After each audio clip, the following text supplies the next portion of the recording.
Welcome to this explainer. Today, we're diving into a classic, deeply profound fable that honestly perfectly captures the tragic and, let's be real, kind of comedic reality of human procrastination. We're going to look at a story about a guy who is literally handed the absolute key to unlimited wealth, only to just let it slip right through his fingers, for the most absurd reason you can imagine. It's a super powerful narrative, and it holds up a giant mirror to how we manage our own time and our own priorities. So, I want you to start by asking yourself, if you had the chance to turn ordinary, super cheap iron into pure, glittering gold, what would you do? It's the ultimate wealth-generating fantasy, right? You'd probably run out, buy as much scrap metal as you could possibly carry, and transform your life overnight. You definitely wouldn't just sit around and wait. Well, keep your answer in the back of your mind, because our protagonist today found himself in exactly this position, and his response was, well, completely baffling. Okay, Section 1. The Merchant's Severe Poverty, a life of complete ruin. To really get the gravity of the massive mistakes made in this story, we first have to recognize just how absolutely desperate our main character was. See, our merchant wasn't always poor. He actually used to be pretty wealthy. But over the years, he's suffered these massive business losses. Things went from bad to worse to absolute rock bottom. We're talking about clothes reduced to literal torn rags, living in a dilapidated, ruined house, and reaching the totally heartbreaking point where he didn't even have enough bread to feed his family. He was devastated, clueless about how to even survive the week. The stakes for this man literally could not be higher. He desperately needed a miracle. Which brings us to Section 2, the gift of the Philosopher's Stone, a magical intervention. So one day, the merchant hears that a highly revered, incredibly kind Mahatma, a great spiritual soul known for helping the destitute, is passing through his town.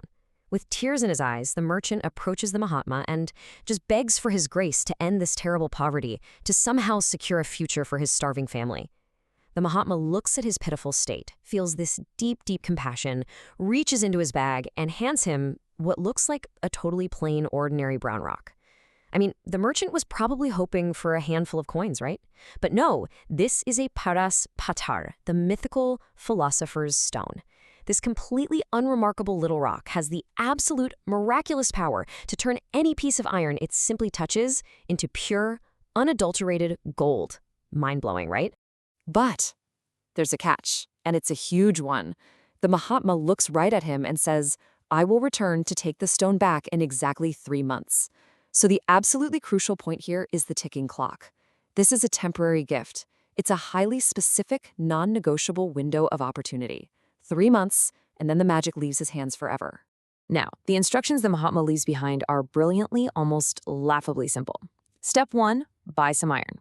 Step 2, touch it with a stone to turn it into gold. Step 3, sell the gold to become rich. That's the whole shebang. It is an entirely foolproof 3-step plan to escape extreme poverty forever. The merchant is just overflowing with hope, shouts his thanks to the departing Mahatma, and promises to follow the advice to the letter. All right, Section 3, the 3-month wait. The trap of overthinking. So here is where human psychology wildly enters the chat. Armed with the literal ultimate solution to all of his problems, you'd think the merchant would rush straight to the blacksmith, right? Nope. Instead, he decides to play the market in a timeline of absolute disaster. In the first month, he goes to the market but gets annoyed seeing that the price of iron has recently gone up, so he decides to wait. Month 2 rolls around, and he goes back, still waiting for a bargain. The price has gone up again. He decides to hold off just 1 more month. Finally, month 3 arrives, the final month of his deadline, and iron has hit a record high price. And unbelievably, what does he do? He decides to wait just a little bit longer for the price to drop. Just notice the utter absurdity of his logic as these prices surged. In month 1, iron was 10 rupees. Too expensive, he thought. Month 2, it's 15 rupees. Month 3, it spikes to 20 rupees, a price he'd never seen before. He is staring at these tiny, marginal increases in the price of raw iron, completely blind to the fact that no matter what the iron costs, the gold it produces will make him fabulously wealthy. Whether the iron is 10 rupees, 20 rupees, or even triple that price, the return on investment is virtually infinite. He completely paralyzed himself over this number, 5 rupees. He was stubbornly anchored to this old, cheaper price of 5 rupees for iron. By obsessing over saving just a few pennies on the front end, he willingly let millions slip right through his fingers. He lost the forest for the trees in literally the most spectacular fashion imaginable. Which leads to Section 4, the final day and regret, the inevitable deadline. Because time, unlike the price of iron, waits for absolutely no one. The full 3 months pass, and the Mahatma returns to the town to collect his stone, fully expecting to find this merchant living in some grand mansion. Instead, the merchant was still trapped in the exact same severe, crushing poverty. He hadn't changed his situation one single bit. The Mahatma is shocked. "Did you not use the stone?" he asks. And the merchant foolishly explains that, well, he didn't buy any iron because the price had just gone up way too high. The Mahatma looks at him with this deep compassion but also profound sadness, and he delivers this absolutely devastating realization. Even if iron was expensive, you could have become rich by turning it into gold. You had a golden opportunity, he tells him, but you completely threw it away. And it's only then that the immense weight of his own foolishness crashes down on the merchant. He had the power to change his life, and he totally, completely wasted it.